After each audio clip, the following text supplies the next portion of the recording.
দিনটা 2024 জানুয়ারির সকাল। এসএসকেমের বেডে শুয়ে মেয়েকে একটি চিরকুট লিখেছিলেন ইন্ডিয়ান বিগেস্ট স্ক্যাম রেশন দুর্নীতির প্রধান অভিযুক্ত প্রাক্তন মন্ত্রী জ্যোতিপ্রিয় মল্লিক। সেখানে লেখা ছিল, টাকার প্রয়োজন হলে ডাকু শঙ্কর আড্ডা, শাহজাহান এবং রবীন্দ্রের সাথে যোগাযোগ করতে হবে। সেই চিরকুট বাজেয়াপ্ত হওয়ার পরেই প্রথমবার কেন্দ্রীয় সংস্থার নজরে পড়েন সন্দেশখালীর বেতাজ বাদশাহ শেখ শাহজাহান।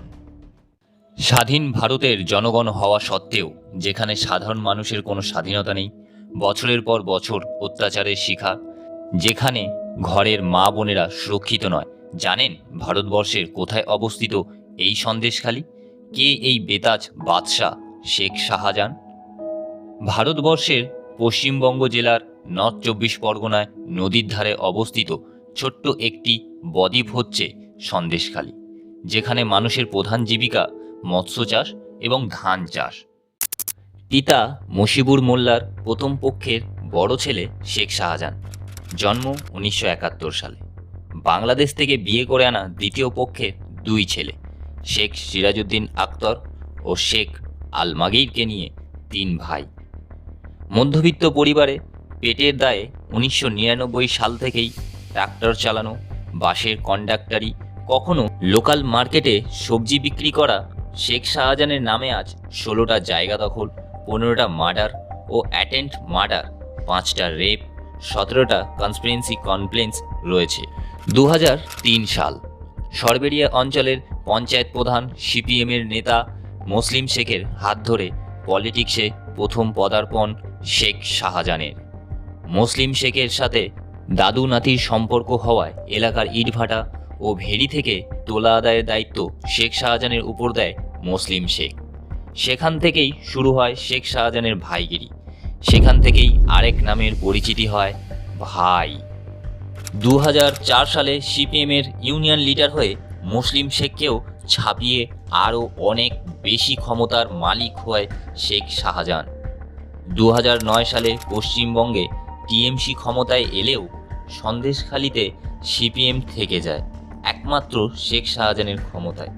কিন্তু নিজের ক্ষমতা ধরে রাখার জন্য 2013 সালে টিএমসিতে যোগদান করে শেখ শাহজাহান। অন্যের জায়গা দখল করে নেওয়া, মিটিংয়ের নামে রাতের বেলায় ঘরের মা বোনেদের তুলে নিয়ে যাওয়া, কেউ প্রতিবাদ করলে তাকে রাস্তা থেকে সরিয়ে ফেলা, থানা পুলিশ আইনকে নিজের ক্ষমতায় দাপিয়ে রাখা।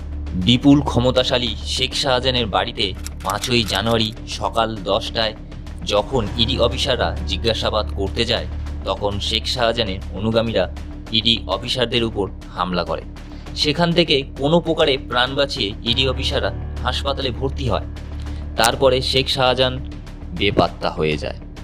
সন্দেশকালের মানুষরা আর সহ্য করতে না পেরে মৃত্যু ভয় হারিয়ে ঘরের মা বোনেরা সবাই মিলে প্রতিবাদ মিছিলে সামিল হয়, বেরিয়ে পড়ে ঘর থেকে এবং জনসম্মুখে পুরো বিশ্বের সামনে তুলে ধরে তাদের উপরে অত্যাচারের ঘটনা।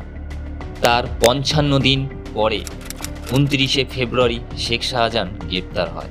সূত্রের খবর অনুযায়ী শেখ শাহজাহানের রয়েছে 17টি বিলাসবহুল গাড়ি, ব্যাংকে 1,90,00,000 টাকা, 5.5 কোটি টাকার জায়গা, যার মধ্যে 100 বিঘে বাগান বাড়ি, ফিশারি এবং আরও বিপুল অন্যান্য সম্পত্তি। ভারতবর্ষের মধ্যে এরকম আরও কত সন্দেশখালী আছে যেখানে আমাদের ঘরের মা বোনেরা এখনও সুরক্ষিত নয়? এরকম কত শেখ শাহজাহান আছে তারা আজও এইভাবে কোথাও না কোথাও অত্যাচার চালিয়ে যাচ্ছে।